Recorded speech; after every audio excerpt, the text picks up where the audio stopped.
Episode के शुरुआत में ही जो हमारे हीरोज होते हैं वो ऑरेंज एकेडमी में होते हैं, जहाँ पे जो डायरेक्टर है वो अपनी स्पीच दे रहे होते हैं और उसी के बाद वो अनाउंस करते हैं कि उनके अगले असाइनमेंट से पहले उनको एक फन एक्टिविटी करनी पड़ेगी जो कि एक फ्रेंडली बैटल होती है। बट ये कोई ऐसी वैसी बैटल नहीं है, ये उनकी बैटल होती है एलीट फोर्स से, जहाँ पे इस बैटल में जो हमारे स्टूडेंट्स हैं वो अपने जिम लीडर के साथ पार्टनरशिप में टैग बैटल करेंगे एलीट फोर्स से, और वही जिम लीडर वही होंगे जिन्होंने उनका बेसिक टेस्ट लिया था। तो इसी के बाद जो हमारा फर्स्ट मैच है वो स्टार्ट हो जाता है, जो कि डॉट और आयानो वर्सेस पॉपी का होता है। और इसी में जो डायरेक्टर है वो ऑल्सो मेंशन करते हैं कि जो जिम लीडर है वो अपने पोकेमॉन को टेरेस्ट्रियलाइज नहीं कर सकते। इसके बाद जो बैटल है वो स्टार्ट हो जाती है और पॉपी जो है वो अपने कॉपराचा और टिंकरटन को भेजती है, जहाँ दूसरी तरफ जो आयानो है वो अपने बेलीबोल्ट और जो डॉट है वो हमेशा की तरह क्वैक्सलीफो। जिसके बाद उस बैटल के शुरुआत में ही जो डॉट और आयानो है वो बहुत ज्यादा डिसएडवांटेजेस पे होते हैं, क्योंकि जो पॉपी है वो ऑब्वियसली एक एलीट फोर की मेंबर थी, तो उसके पोकेमॉन जो थे वो बहुत ज्यादा स्ट्रॉन्ग थे और आयानो और डॉट के जो पोकेमॉन थे वो उन पे एक अटैक भी लैंड नहीं कर पा रहे थे। इसके बाद जो डॉट है उसको समझ नहीं आ रहा होता क्या करें, तभी उसको एक आइडिया आता है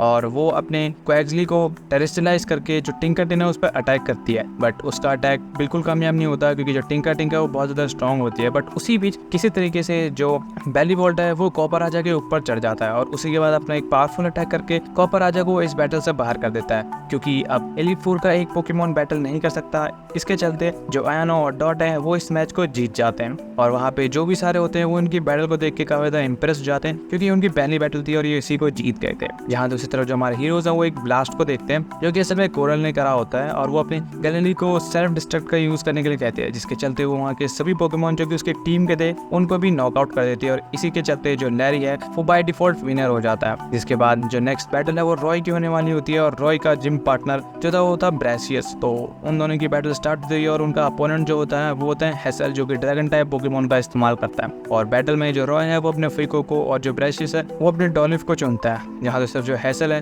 वो अपने बैटल के स्टार्टिंग में ही स्लैपल और बैक्सकैलिबर को चुनता है, जो कि उसका बहुत पावरफुल ड्रैगन टाइप पोकेमॉन है। और जो रॉय और ब्रेसियस है वो बैटल के कुछ देर तक तो हेसल के पोकेमॉन को एक हिट भी नहीं दे पाते, क्योंकि उसके पोकेमॉन बहुत ज्यादा स्ट्रॉन्ग होते हैं। और इसी पे जो रॉय है उसके पास कोई और ऑप्शन नहीं होता, तो वो अपने फिको को टेरेस्ट्रियलाइज कर देता है और इसी के साथ वो दोनों मिलकर अपना एक बहुत ही पावरफुल अटैक हेसल के पोकेमॉन पे लॉन्च तो कर देते हैं। बट तभी जो बैक्सकैलिबर है वो उसके अटैक को नेग्लेक्ट कर देता है एंड देन उसी के बाद बैक्सकैलिबर अपने ग्लेव रश का यूज करके ब्रेसियस और रॉय के पोकेमॉन्स को हरा देता है और इस मैच का विजेता हेसल बन जाता है। तो इसी पर रॉय को भी समझ आ जाता है कि उसको अभी बहुत ज्यादा स्ट्रॉन्ग बनना बाकी है। और दूसरी तरफ जो सीडियन होता है वो भी अपनी बैटल हार जाता है रीका के खिलाफ। जिसके बाद नेक्स्ट जो बैटल है वो होने वाली होती है लीको की, और लीको की जो जिम पार्टनर होती है वो होती है कैटी, और उनका मुकाबला होने वाला होता है रीका के साथ। जितना भी जो हमारा एपिसोड है वो यहीं पे खत्म हो जाता है।